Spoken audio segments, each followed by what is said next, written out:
the Eco-Modernist Society of North America. I'm here because we are in the midst of a potentially monumental ecological crisis. It is only through a new environmentalism 2.0 that progress can be made. We believe that our only hope for human advancement and even human survival is through the exponential advance of science in the service of humanity. We stand firmly against the war on science that is predicated on the appeal to nature fallacy, which is the belief that whatever is natural must be good and whatever is unnatural must be bad. This belief has become an impediment to advances in areas such as human health, social progress, and even environmental progress. In the field of medicine, the appeal to nature fallacy has already led to catastrophic outcomes. Resistance to vaccines threatens public health and the lives of children. The unwarranted resistance to GMOs has not only held back the fight against climate change, but it has also hampered our ability to feed the developing world as well. Campaigns against GMOs have also held back efforts to ward off the deadly Aedes aegypti mosquito, which has killed countless millions as a carrier of disease and plagues. The scientific consensus concerning the safety of GMOs is solidly supported in every major scientific organization across the planet. The only thing green about being anti-GMO is the extra cash that is made by overcharging for expensive boutique food. But that won't cut it when it comes to raising crops with accelerating heat stress, droughts, floods, disease, and insect infestations brought on by a hotter planet. It makes no sense to accept the call of the IPCC for decarbonization within the next 12 years and yet reject their conclusion that these goals are impossible without nuclear power, which has proven itself to be the cleanest, safest, and most reliable way of achieving decarbonization. It is the most reliable way to decarbonize simply because the alternatives of weather-dependent power sources are inherently unreliable. And nuclear is the cleanest energy source because it is the only form of energy production that completely encases its waste stream. Super safe, advanced Generation 4 reactors, which will almost completely convert existing nuclear waste to centuries worth of energy, are coming very close to commercialization. In fact, it goes completely against most everything we're led to believe, but nuclear is legitimately the safest form of energy generation according to all the accepted worldwide energy fatality data. But there is one thing that nuclear is not safe for, and that is the fossil fuel industry. The fact of the matter is that the fossil fuel industry has a long history of funding the anti-nuclear movement, along with climate change deniers, to protect their bottom line. Solid science is in dire need of a champion, and that is what eco-modernism is all about.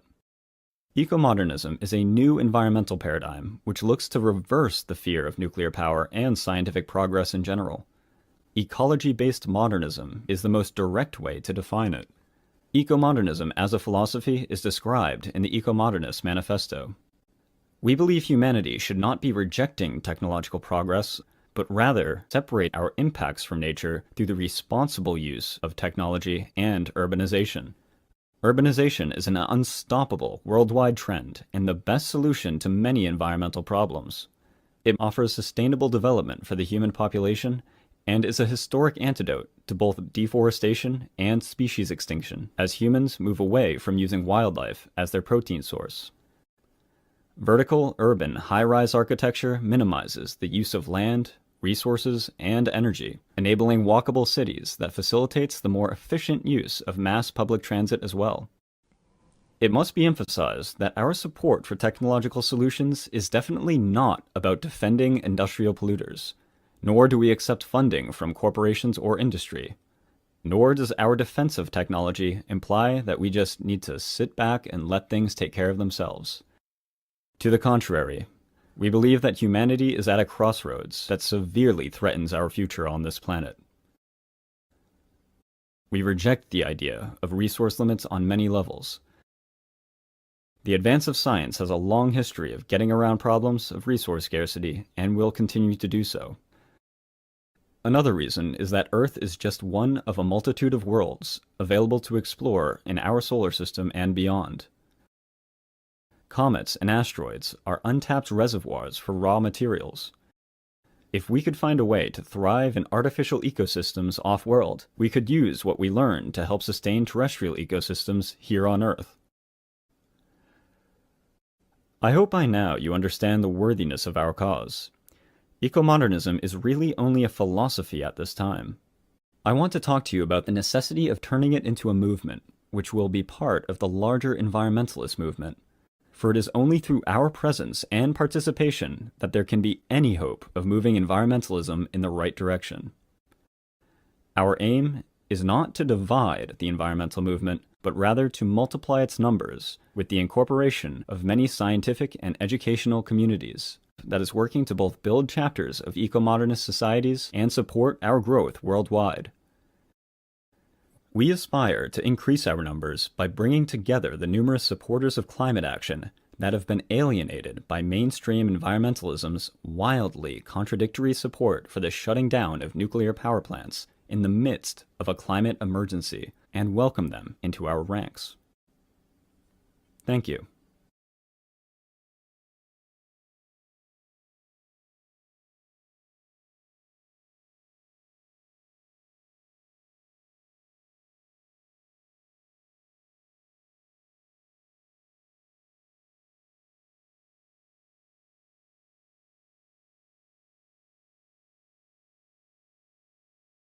Please subscribe to us on YouTube, EcoModern channel. Also to subscribe to us on Twitter and Facebook, EcoModern Society of North America.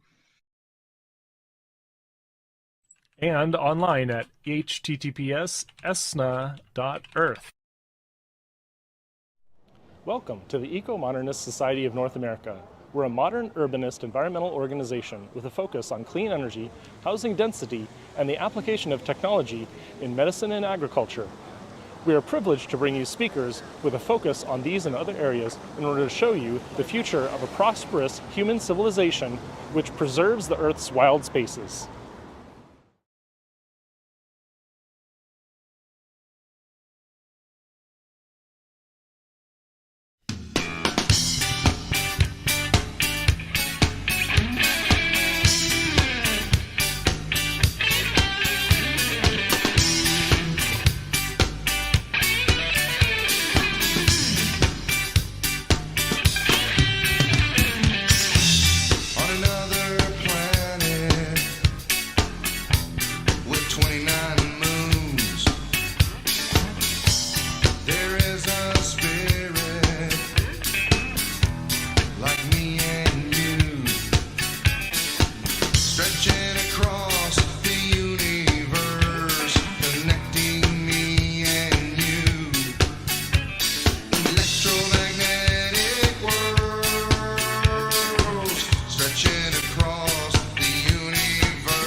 Okay, I'll push it up. Hello and welcome to the Eco-Modernist Channel Live. I'm Carl Pauls.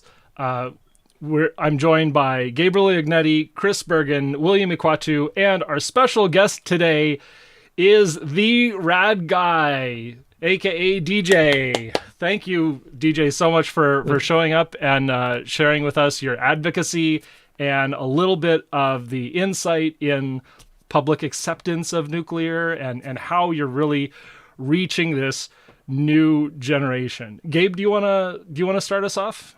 Yeah, this is a question because I know that your thing is preparing, right? You prepare for advice for preparing for potential accidents. So this is a hypothetical, but I know like there was we've all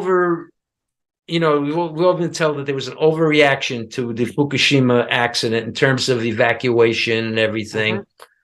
And that there was no radiation casualties, but there was a super ton of people, like in the thousands, couple of thousand, I think, who died because they panicked. And I want to ask like a hypothetical question, right? And it is, let's assume that there were calmer minds in the government, and they had a correct kind of response.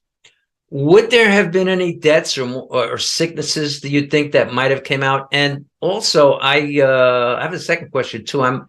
I'm near Turkey Point, relatively speaking, and just to use that as an example, what kind of in a proper response to a nuclear accident? Maybe I'm asking the same question. I mean, how much danger is the people in the area at? In terms of radiation, how serious is it? Yeah, that's a wonderful question, and you're like hitting right to the heart of like my very niche specialization in the field of nuclear and radiation. And first off, thanks for having me. I'm really excited to be here. And you asked me before the show if I've seen this. I have. I get notification, Carl, when you go live, and I have watched these. So yeah, I love the question. In fact, my capstone project for my master's was on exactly this. So a big thing to know is that you mentioned like a panicked reaction, right, to the Fukushima. And there was certainly a panicked reaction. And I think most people think like, these couple thousand deaths that happened, the excess deaths from Fukushima were due to a prompt evacuation. It's actually a little bit of, it's a little different than that. The evacuation itself definitely caused some excess deaths, specifically from some of the hospitals that they did the prompt evacuation from. There's a few case studies where basically they're just like pulling people out of, basically they're like on life support, and they're really quickly removing them from their rooms and taking them away, and that definitely caused excess deaths. That was more in the dozens of people from that prompt evacuation. The real killer was the what's called relocation, and there's a very distinct difference there between evacuation and relocation. Evacuation, that thing that you do right away, and it's supposed to happen only days that you're away from your home, right? An evacuation, and you come back to your home after the evacuation has been rescinded. Relocation means that you're basically permanently removed from your home for years, and we're going on over a decade for many people. The relocation was the real killer there, and where things kind of get mixed up is a lot of those people that were evacuated were also relocated. And and they extended. People kind of think like, oh, they extended that evacuation zone. Really, they actually extended a relocation zone, because they took those people that were kind of farther out and said, you can't go back. And what that did was it caused excess stress. Specifically, the population that was most affected were the elderly. The people who are least affected by radiation. So it was really kind of, it was definitely sad, the fact that they're removing people from their homes, and the people that are the most hurt are those that were the least affected by the radiation. So wanted to make that distinguish between the relocation and the evacuation, the fact that relocation was really the one that caused a lot of excess deaths. And in my capstone, actually, I poured over the numbers and thought, okay, what would happen if they didn't relocate? Maybe they did an evacuation which was poorly done. I do admit people should not have been pulled off of life supports or pulled out of hospitals quickly. If it was maybe a more proper evacuation that only lasted maybe a few days, and then they returned back to their homes, what would happen if they were to stay around there and be exposed to that radiation that kind of got left behind? And let's say you took very conservative numbers, meaning linear no threshold numbers, saying here's your excess harm from staying in your homes in the most radioactive areas. What would happen to the increase in deaths due to that, which would be not even measurable, by the way, compared to the deaths that actually were measurable from the relocation? And it's not even relocation was absolutely not justified in that case.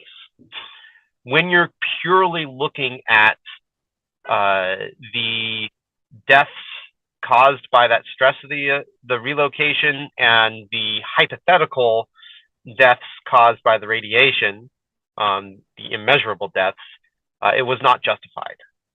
I will say, though, at that time, and it still is in the not the regulations, but the recommendations from the ICRP, the International Council on Radiation Protection, I believe is what that stands for, is that at a certain level, they recommend taking some sort of protective action. Some of that protective action could be relocation. So they were following the recommendations of the ICRP.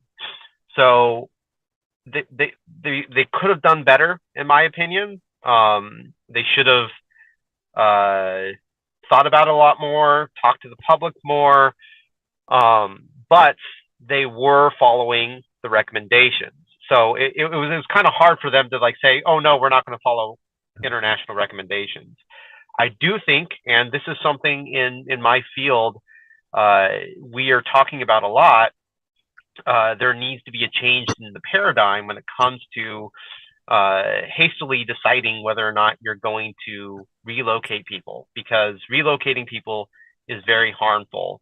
And that is something that we are absolutely working on, and it's still something that needs to be improved. We should not be pulling people out of their homes without really thinking hard. And I really think that those levels that we do pull people out, which is at 2 rem per year for the first year, and then half a rem per year for the subsequent years, those are very low levels, and people are going to be harmed in measurable ways for an immeasurable harm from the radiation.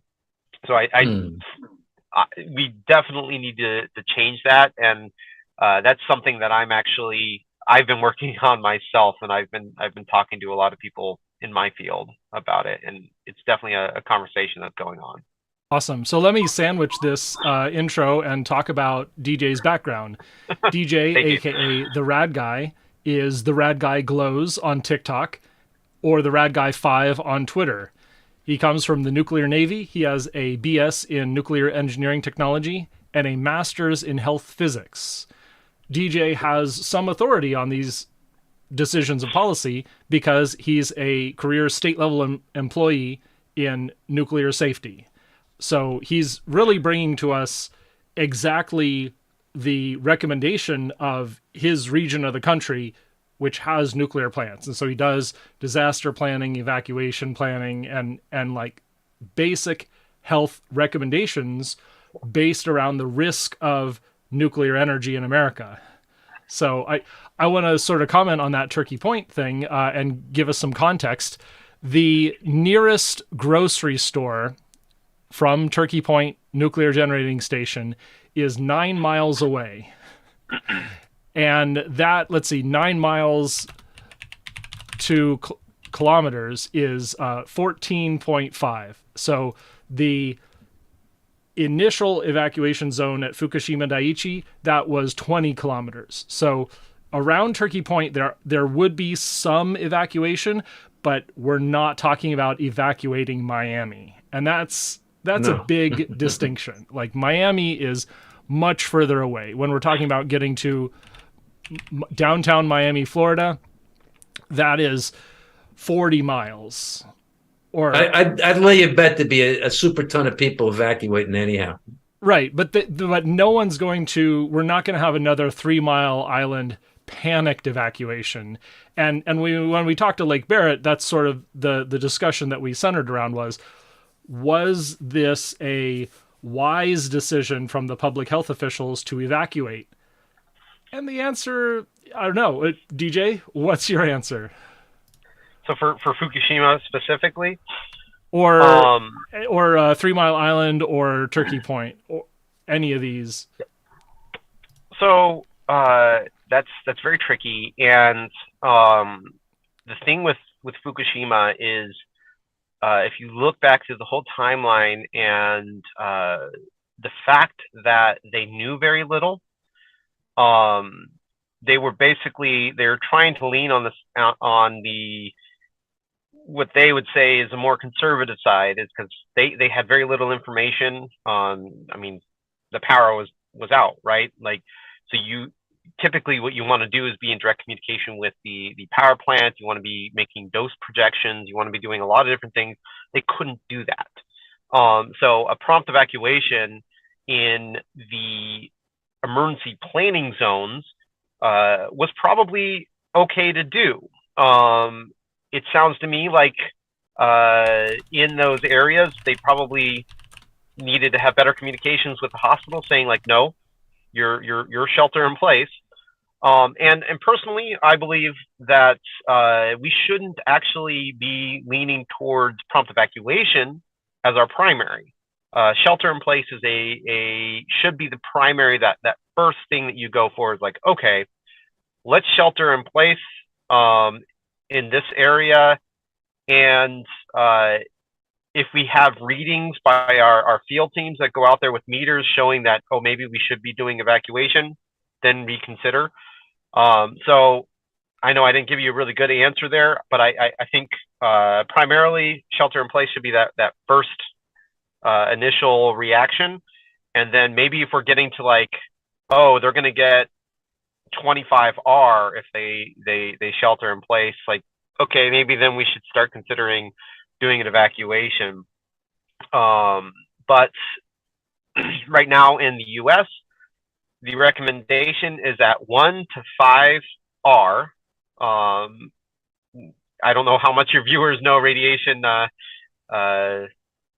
units, but 1 to 5R is the recommendation to do either shelter in place or evacuation.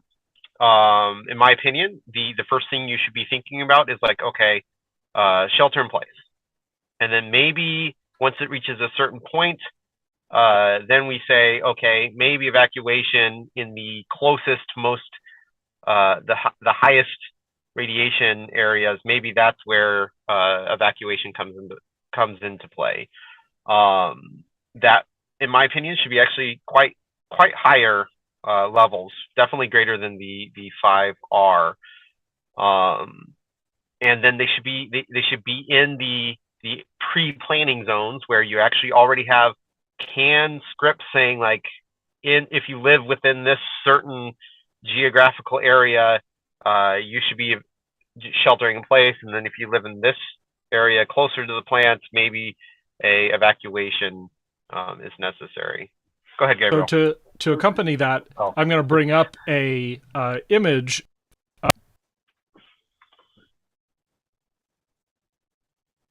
Okay. Uh-oh. All right. Well, let me ask the question while Carl gets back. And would a response similar to COVID in terms of masking be good, considering you have strontium-90 and cesium-137 in the air? Would that be helpful? Especially I-95, let's say, mass especially. That would not be something that I would ever give a recommendation for, to do a masking for nuclear emergency. It's just the particle size that we're dealing with here would not be filtered out by our masks. Also, there's so many things there that I would never add that to our recommendation for masking. I know there's some documentation out there that they've asked this question that I still have on my